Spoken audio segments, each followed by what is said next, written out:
Good morning once again, and if you're just joining in, you're watching Sunrise at Sea. My name is Kieran Toza, and today we have a guest, a sports analyst, to put all this to rest, at least in my opinion, yeah? And joining me in studio is Clive. Good morning. Good morning, Kieran. How are you? I'm happy to be here, fine. Thanks for coming through, yeah? I need you to put this to a standstill because everyone is talking about the Ballon d'Or. You know, it was not fair that Messi won. However, before we jump into that, I want you to tell me, who do you think actually qualifies to vote?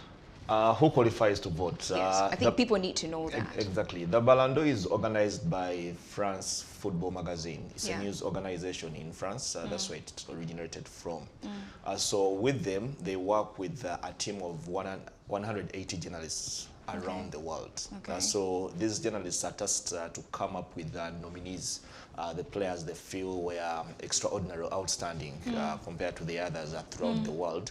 So it is from those players that tallies are made, and that's how we arrive to the winner. So Messi is the winner, but it's a team of 100 journalists out there who voted according to the organizers, because this is what they tell us. We never really get to see these results, but that is the official stand of the people who are in charge of organizing the Ballon d'Or.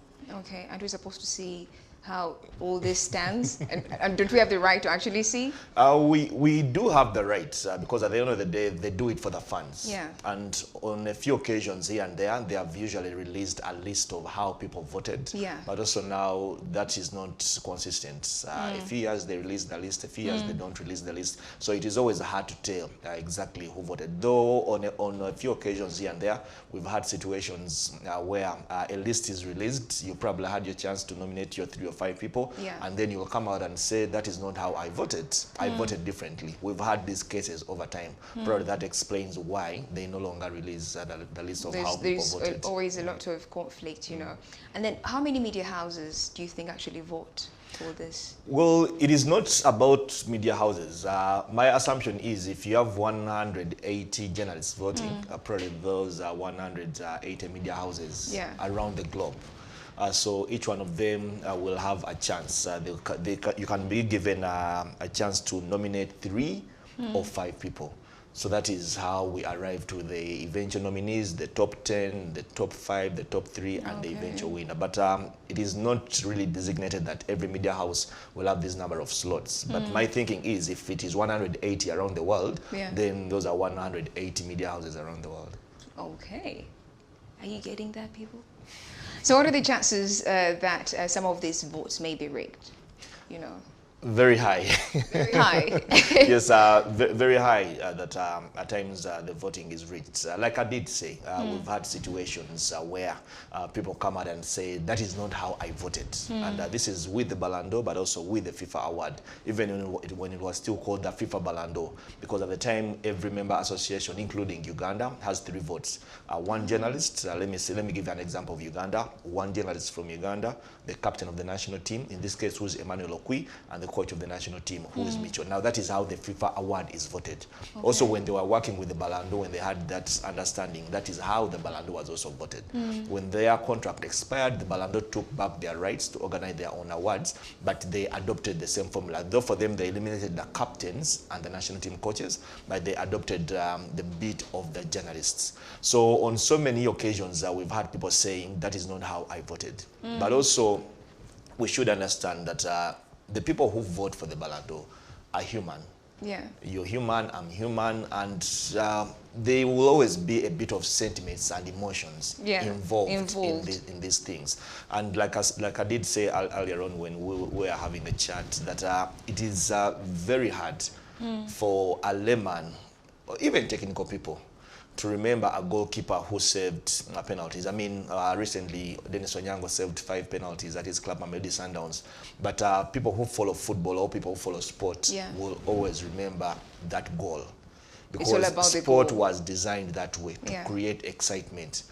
football creates excitement by scoring goals. That is why the people who score goals are the most valuable. They go for the most money. They are paid the most money because of their ability to excite people.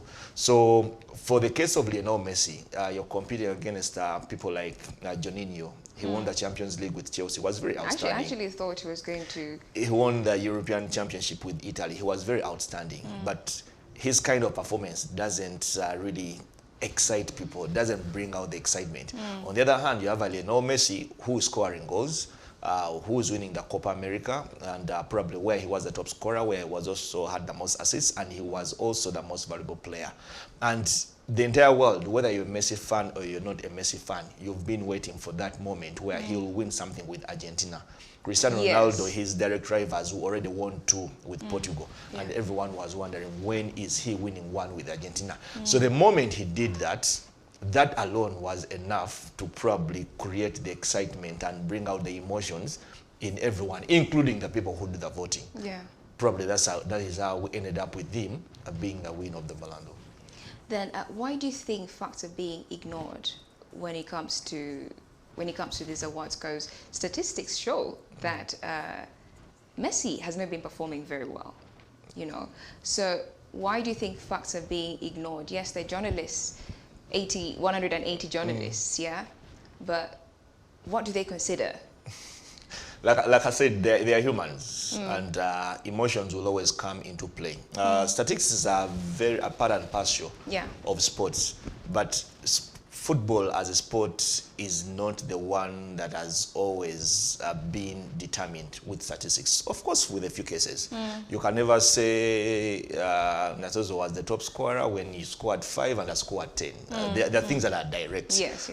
Best goalkeeper, you can't say you are the best goalkeeper when the other person had more clean sheets than you. So there will be those scenarios where statistics determine. But when it comes to things like MVP, when it comes to things who's the best in the world, it is very rare that statistics will be followed. And like I did say, you're using journalists to vote. Yeah. If I was given a chance to vote today, it is very rare that I will analyze issues and say, I'll go with this one. A few of the people will do that. A few of the other people won't do that. But also when you talk about statistics and when you talk about performance, the things that people want to hear and follow. Lionel Messi scored 28 goals for Barcelona. Much as they didn't really go that far. They had a very dismal season. He goes to Argentina, where he has lost the Copa America back-to-back a few years ago with Chile. He even announced his retirement out of frustration. And this time around, Lady Luck is on his side. He's the top scorer of the tournament. He has the most assists in the tournament. He's voted the most valuable player. And he has finally landed his hands on the Copa America. So those are probably statistics enough to back up the idea that he should be winning the Ballon d'Or. But also going back to the first submission, the Ballon d'Or is organized by France Football Magazine, an organization, a news organization in France. The Ballon d'Or started in 1956, if I'm not mistaken.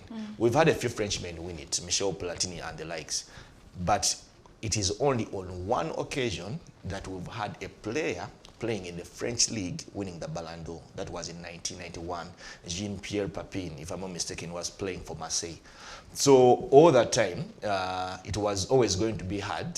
From 1956, it had to take them a number of years until 1991 for them to have another player to win the Ballon d'Or.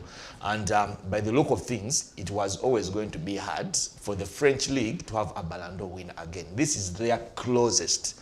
So it was good. It's a good thing Messi is actually. Do you think? I want to say that they probably also used that loophole or window, but also he has the numbers, especially with the national team to back him up, because it is very rare. They have had very outstanding players, but players not good enough to even make the podium for the Ballon d'Or. So this was the closest it was going to get for them. But also there are so many things that have been said about it. For instance, the owner of PSG. He does have shares in one of the international TV stations in Asia, that's beIN Sports. And we've been told that before even we knew who the winner was, they had started putting a documentary together, profiling Lionel Messi and stuff like that. you were talking about influence from powers that be. Yeah. So many people believe that is that could probably also have been a bit of influence from the powers that be. In 2018, when Luka Modric got to win it, so many people thought that maybe Cristiano Ronaldo had a big say in this one. He had just made a big move from Real Madrid to Juventus, and so many people say, much as you'd also want to think Modric deserved it, so many people want to believe that when the president at Real Madrid, Perez, probably had an influence in it. We don't want to believe it does. But also at that level, it is very hard to rule out a bit of influence here and there. Like I did say, I'll stick to the point that we've had situations where results are released and people are complaining, this is not how I voted. So there are so many things that come into play. So many things come into play. Announced. Well, thank you so much, Clive, for being part of this. And you've actually explained really well. I hope those who are actually watching now, you know why Messi was actually given the Ballon d'Or. Well, that's all I had for you here on Twitter Jabs. Well, you don't want to miss out because Sarah is cooking up a mojito for you. You don't want to miss that.